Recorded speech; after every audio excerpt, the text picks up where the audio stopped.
పాకిస్తాన్ దాడులను సమర్థవంతంగా తిప్పికొట్టి దేశాన్ని రక్షించిన తీరుకు యావత్ దేశం జైజైలు పలుకుతోంది. అయితే 2025లో అత్యంత శక్తివంతమైన దేశాల సైనిక విమానాల జాబితాలో భారత వైమానిక దళం 4వ స్థానంలో ఉంది. దక్షిణ కొరియా, జపాన్, ఫ్రాన్స్, టర్కీ వంటి బలమైన దేశాల కంటే వైమానిక దళం ముందుంది. ఈ ఘనత మన దేశానికి గర్వకారణం. ఆపరేషన్ సింధూర్ గురించి, భారత వైమానిక దళం సాధించిన ఇతర విజయాల గురించి వివరంగా తెలుసుకుందాం.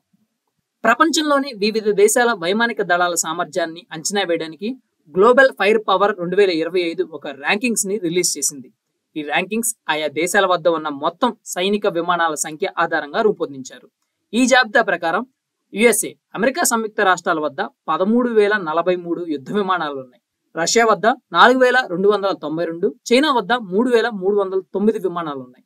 ఆ తర్వాతి స్థానంలో భారతదేశం 2,229 యుద్ధ విమానాలతో 4వ స్థానంలో నిలిచింది. ఇక దక్షిణ Korea 1,592, Japan 1,443, Pakistan 1,399, Egypt 1,093, Turkey 1,083, France వద్ద 976 యుద్ధ విమానాలు ఉన్నాయి.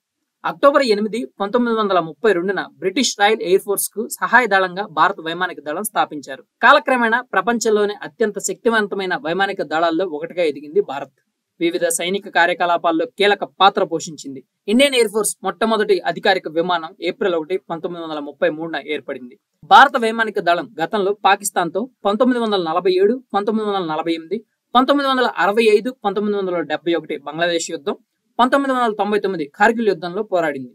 ఇటీవలే మే 2025లో జరిగిన ఆపరేషన్ సింధూర్లో పొరుగు దేశం నుంచి వచ్చిన క్షిపణులు, డ్రోన్ల దాడిని విజయవంతంగా తిప్పికొట్టింది. 1961లో ఇండియన్ ఎయిర్ ఫోర్స్ గోవాను భారత యూనియన్ లో విలీనం చేయడానికి సాయం చేసింది. 1962లో చైనా సైన్యంతో సీనో ఇండియన్ యుద్ధం జరిగిన పోరాటంలో భారత వైమానిక దళం కీలక పాత్ర పోషించింది. 1984లో Indian air force Siachen glacier ను స్వాధీనం చేసుకోవడంలో ముఖ్యమైన పాత్ర పోషించింది. ఇండియన్ ఎయిర్ ఫోర్స్ ఈ నెల 8వ తారీఖు, 10వ తారీఖు మధ్యన ఒక ఖచ్చితత్వంతో కూడిన దాడులతో పాకిస్తాన్లోని 11 సైనిక వైమానిక స్థావరాలను ధ్వంసం చేసింది. ఈ దాడుల ఉపగ్రహ చిత్రాలు పొరుగు దేశానికి విస్తృతమైన నష్టం వాటిల్లిందని చూపిస్తున్నాయి.